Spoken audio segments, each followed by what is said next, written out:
The moment you step onto Walking Street, it feels like the world turns up its volume. A wave of sound hits you first. It is not just one song, but dozens of songs, all fighting for your attention. You hear the deep thud of bass from a club on your left. You hear the high, sweet notes of a live band on your right. People are shouting in English. People are shouting in Russian. People are shouting in Thai. People are shouting in Chinese. The sounds all mix together into one big, loud river of noise. It pulls you forward, deeper into the street. It's a place that doesn't whisper. It roars at you from every direction, demanding your full and undivided attention. Then your eyes try to make sense of it all. Giant signs glow in bright neon colors. Red neon signs flash. Blue neon signs flash. Green neon signs flash. Pink neon signs flash. They reflect off the wet pavement, making the ground itself seem alive with energy. Crowds of people move like a slow, thick river. Some are walking fast, with a clear goal in mind. Others are standing still, their heads turning from side to side, trying to take everything in. You see street performers juggling fire. You see vendors selling glowing toys. You see tourists taking pictures with wide eyes. It is a visual feast, or maybe a visual attack. Your brain doesn't know what to look at first. The air itself feels different here. It is thick with the smells of grilled seafood from a street cart. It is thick with sweet perfume from people passing by. It is thick with the faint, salty scent of the nearby sea. The heat of the night mixes with the cool air blasting out from the open doors of the go-go bars and nightclubs. You can feel the vibrations of the music in your chest, a constant, low hum that seems to sync with your own heartbeat. It's an environment that doesn't just ask for your attention. It grabs all of your senses at once, pulling you out of your own head and into the present moment. In this intense world, a simple question rises above the noise. Why does your brain feel so different here? It's not just you. This street is designed to change how you think and feel. It's a carefully crafted experience, a psychological playground built with lights, sound, and human nature. Understanding what happens to your mind in this place is the key to understanding its powerful pull.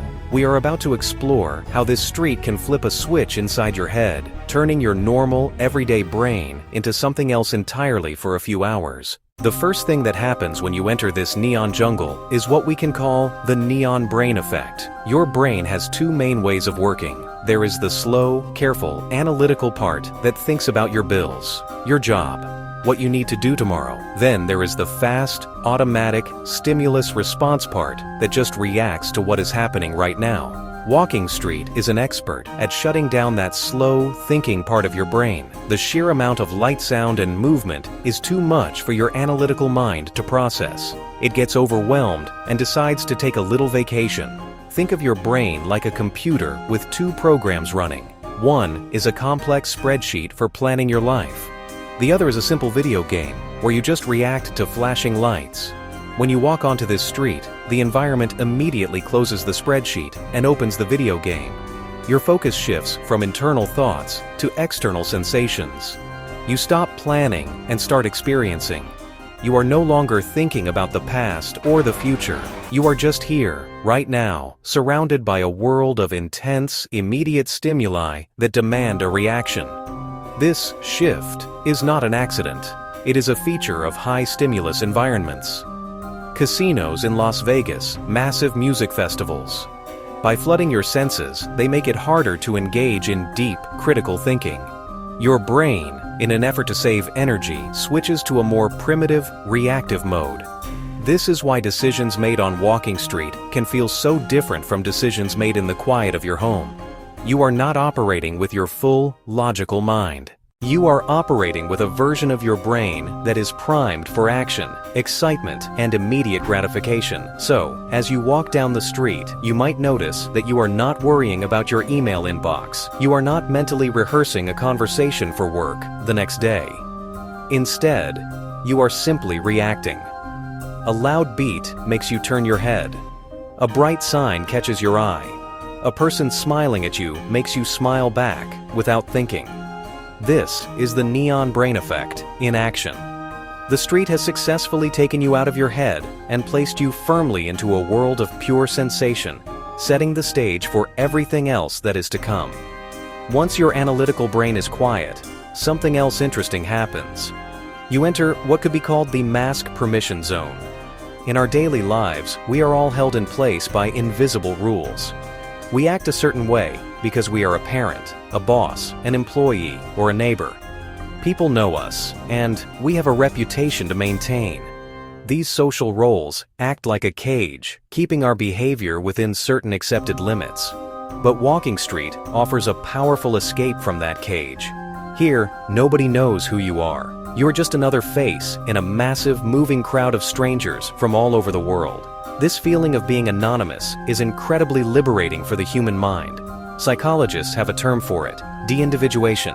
It means that when you are in a group and your individual identity is hidden, you feel less responsible for your actions. The normal social constraints that guide your behavior start to melt away. You are wearing a kind of psychological mask. Behind this mask, you have permission to be someone you are not in your regular life. You can be more outgoing, more adventurous, or more playful, because there are no consequences waiting for you back home. I remember watching a man, probably in his late 50s, who looked like a quiet accountant back home. He stood near the entrance for a few minutes, looking a bit lost and stiff in his pressed shirt. But as he walked deeper into the street, I saw him relax. His shoulders dropped. He started smiling at the chaos around him. A little while later, I saw him again, this time attempting to dance to the music spilling from a bar, laughing with a group of complete strangers. He had shed his everyday skin and put on his Walking Street mask. He was no longer an accountant. He was just a man enjoying a moment of freedom. This permission zone is a huge part of the street's appeal. It offers a temporary release from the pressures of being you. The street doesn't judge you. It is a place built on the idea of temporary escape, where everyone is a tourist in someone else's world, including their own. The unspoken rule is that what happens on Walking Street stays on Walking Street. This shared understanding allows people to lower their guards and explore different sides of their personalities that they might normally keep hidden away from the watching eyes of their community. As you move through this world of flashing lights and anonymity, your brain is being played like a musical instrument. The main chemical conductor of this orchestra is dopamine, the neurotransmitter of desire and reward. Walking Street is a master at creating the perfect conditions for a dopamine rush. It's not about giving you a constant reward, it's about the promise of a reward. The system works best when the reward is uncertain. This is called a variable reward schedule. Slot machines, social media feeds. Every few steps on the street present a new possibility. What is behind that curtain? What kind of music is playing in that club? Who will you meet around the next corner? Your brain doesn't know, and that uncertainty is exciting. With each open doorway and each new face, your brain releases a small hit of dopamine in anticipation. It is the chemical that says, keep going. Something good might be about to happen. This is why it feels so hard to stand still on Walking Street. The very design of the environment encourages constant movement and exploration. Think of yourself as a treasure hunter on a mysterious island. Every rustle in the bushes could be a monster, or it could be a chest full of gold. The thrill is in not knowing. Walking Street is that island. Each bar is a new cave to explore. Each conversation a potential discovery.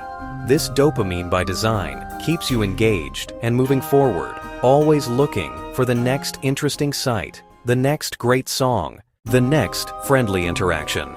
The street doesn't offer one big prize. It offers 1,000 small, possible prizes. This is why the street can feel so energizing. Even when you are physically tired, your body might be telling you to rest, but your brain's reward system is screaming for more.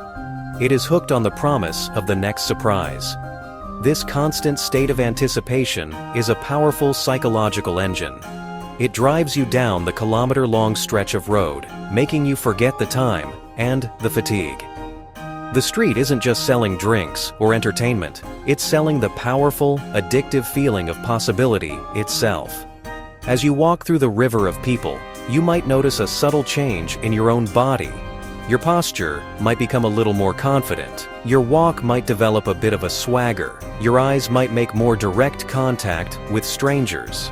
This is not just you, it is a phenomenon we can call mirror psychology.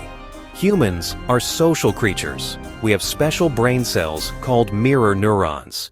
These neurons help us understand and imitate actions and emotions. On Walking Street, you are surrounded by people in performance mode. Your brain naturally starts to mirror them. The street feels like a giant stage. Everyone on it is an actor, whether they realize it or not. The bar staff are performing friendliness. The dancers are performing allure. The tourists are performing the role of person on vacation. Everyone is putting on a bit of a show. When you are immersed here, your mirror neurons fire up. You see confidence, and you start to feel more confident. You see people being open and expressive, and you start to become more open and expressive yourself. You are subconsciously absorbing the energy of the crowd. That's why shy people might start conversations with strangers here. That's why someone who walks with their head down might start looking people in the eye. The environment gives you a new script to follow. You mirror those who've embraced the street's unwritten rules. It's like a silent dance. The crowd sets the rhythm, and you start to move to the same beat. You adopt the local body language. Mirroring is powerful for social bonding, but it blurs the line between your authentic self and the role you play. You are not just watching the show, you become part of it. Your brain sees others performing and thinks, "This is what we do here."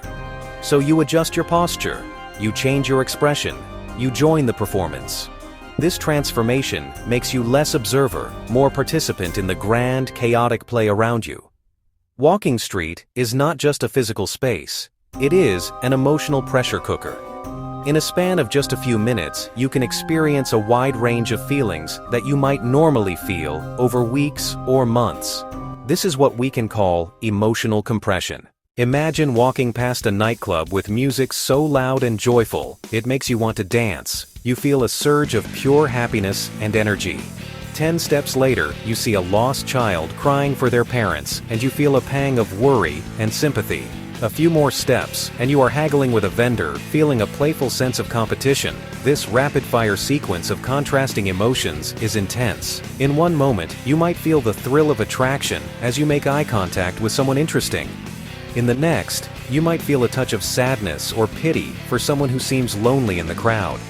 You can feel curiosity, confusion, excitement, and even a little bit of fear, all within the space of a single block. The street throws these feelings at you one after another with no time to process them fully. It is an emotional roller coaster that travels in a straight line.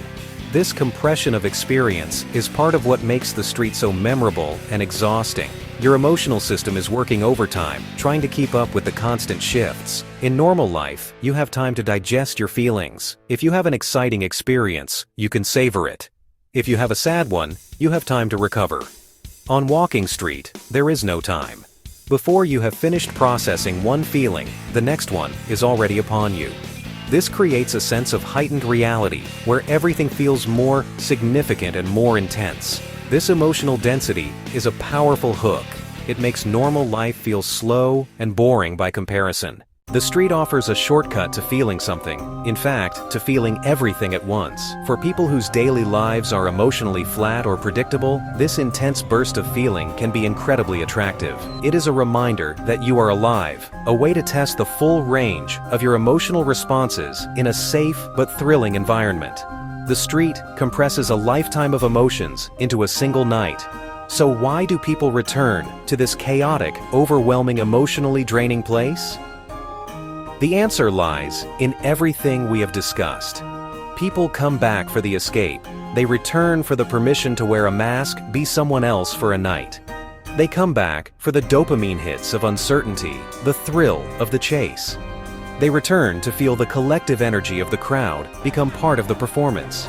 They return for the intense emotional roller coaster that makes them feel vibrantly alive.